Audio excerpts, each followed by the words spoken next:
नियुक्ति पत्र हैं, देश भर के युवाओं को दिए गए हैं और सरकारी नौकरियों के ये नियुक्ति पत्र हैं, अपॉइंटमेंट लेटर्स हैं। गुरुग्राम के करीब 400 युवाओं को ये नौकरी के लेटर्स जो हैं, अपॉइंटमेंट लेटर्स वो दिए गए हैं। भाजपा के राष्ट्रीय अध्यक्ष जेपी नड्डा और केंद्रीय मंत्री अन्नपूर्णा देवी ने ये दिया है। भाजपा अध्यक्ष ओपी धनखड़ वो भी इस दौरान मौजूद थे और भाजपा के संसदीय दल की सदस्य सुधा यादव भी इस दौरान मौजूद थी। नियुक्ति पत्र पाने वाले युवा बीएसएफ, सीआरपीएफ, पोस्ट ऑफिस और केंद्रीय बैंकों में नौकरियां करेंगे। देश भर के युवाओं को सरकारी नौकरियों के ये नियुक्ति पत्र आज दिए गए हैं और इसमें करीब 400 युवा ऐसे भी हैं जिन्हें गुरुग्राम से वो हैं और उन्हें नियुक्ति पत्र सौंपा गया है, नियुक्ति पत्र उन्हें दिया गया है। बड़ी अपडेट बता रहे हैं आपको।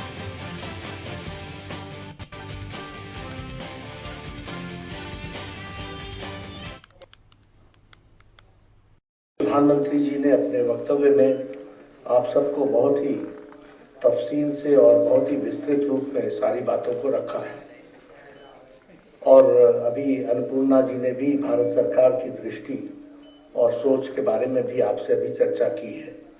सबसे पहले तो मेरी ओर से जिन लोगों को नियुक्तियां मिली हैं उनको बहुत बहुत बधाई, बहुत बहुत शुभकामनाएं।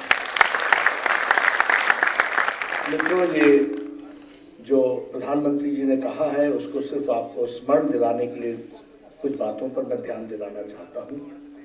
एक तो जब आपकी नियुक्ति हो रही है तो आप अमृत काल में प्रवेश कर चुके हैं, यानी आपके जीवन के अगले 25 वर्ष जो सर्विस के गुजरेंगे वो उस संकल्पना को आत्मनिर्भर भारत, विकसित भारत, गुलामी की जंजीरों से निकला हुआ मानसिक रूप से भारत, एकता के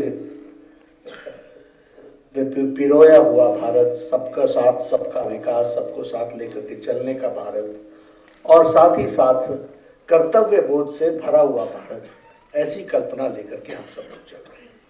तो मेरा आप सबसे सबसे पहले तो विनम्र निवेदन ये है कि आपको नियुक्तियां मिली हैं, आप वो भाग्यशाली लोग हैं जिनको आगे इस विकसित भारत में एक प्रमुख भूमिका अदा करने की जिम्मेवारी भी है और ये आपको एक मौका भी मिला है, इसको हमको ध्यान में रखना चाहिए।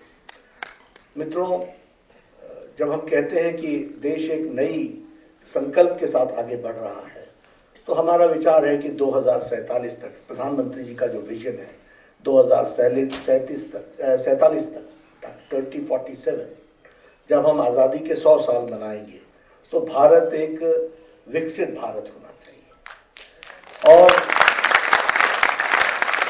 विकसित भारत की कल्पना के लिए हमको सर्वांगीण विकास करना है। आज उन्होंने बहुत से पहलुओं को आपके सामने उन्होंने छुआ है, उन्होंने उसके बारे में चर्चा की है।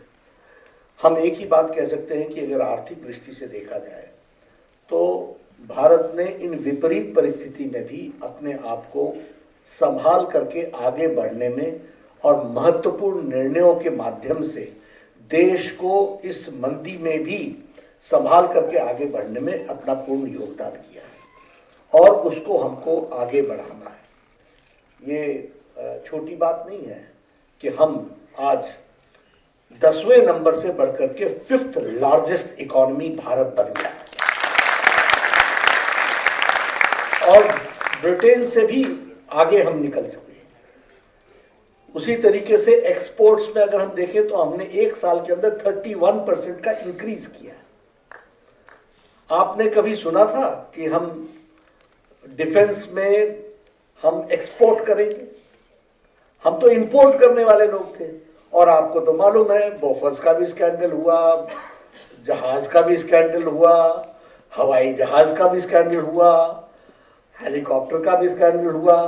हर चीज तो हम बाहर से मंगवाते थे और स्कैंडल करते थे। आज भारत बना लेने वाला नहीं, अब देने वाला हो गया है, एक्सपो में जाना गया है। आज गुजरात में गांधीनगर में डिफेंस एक्सपो लगा हुआ है और हम डिफेंस के एक्सपोर्ट के गुड्स को हम प्रदर्शित कर रहे हैं। तो आत्मनिर्भर भारत की सोच में हम कितने कॉन्फिडेंस के साथ खड़े हैं इसका भी इसमें से प्रतिलक्षण होता है। उसी तरीके से अगर हम देखें तो हमारी वर्ल्ड के डिजिटल ट्रांजैक्शन में इंडिया का कंट्रीब्यूशन 40% हो गया, 40%।